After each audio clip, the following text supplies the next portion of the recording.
Hi, my name is Murphy Perng and I'm a certified wine consultant and the founder of Matter of Wine, a business that produces educational wine events.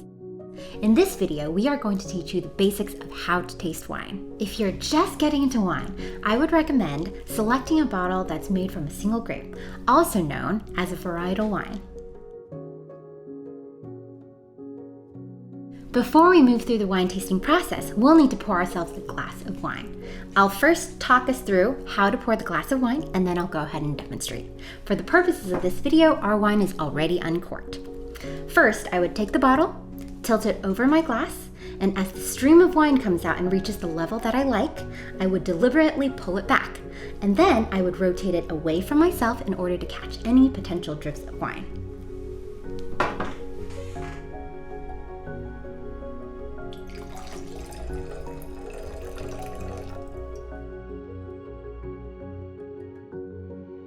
Now we can finally get the tasting process started.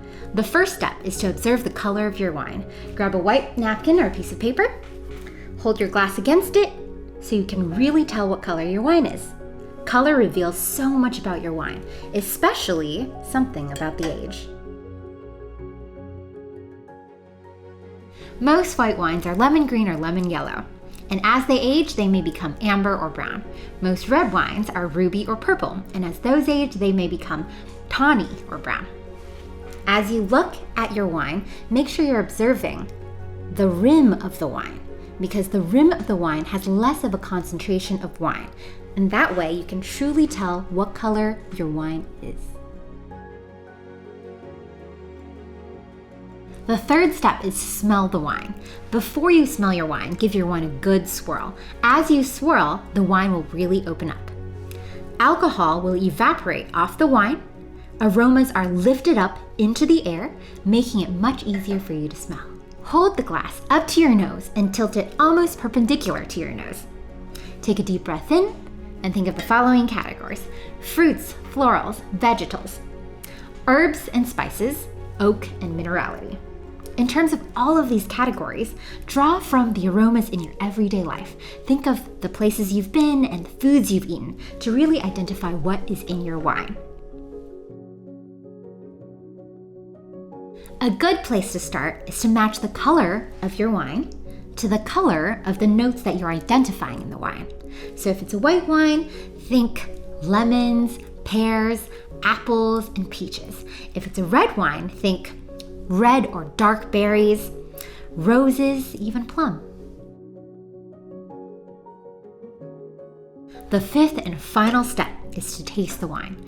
Purse your lips as if you were whistling and rest them on your glass. Take a small sip in and circulate your wine around your mouth, coating the roof of your mouth as well as your tongue and the sides of your mouth. If what you smelled is similar to what you now taste, you can say that the notes mirror each other. If they are very different from what you smelled earlier, then you can explore the 6 different categories: fruits, florals, vegetables, herbs, spices, minerality, and oak, and pick out the correct flavor profile of your wine. Tasting wine doesn't stop at identifying flavors. Wine has body, acid, tannin, sweetness, alcohol, and finish. And in terms of all of these different elements, they lie on a scale of low to high, short to long, light-bodied to full-bodied. If you're able to identify one particular grape and the different ranges of these elements for this particular grape, you'll really truly get to know how to taste each grape. Taste through all the international grape varieties with these elements in mind, and you'll become a very skillful taster.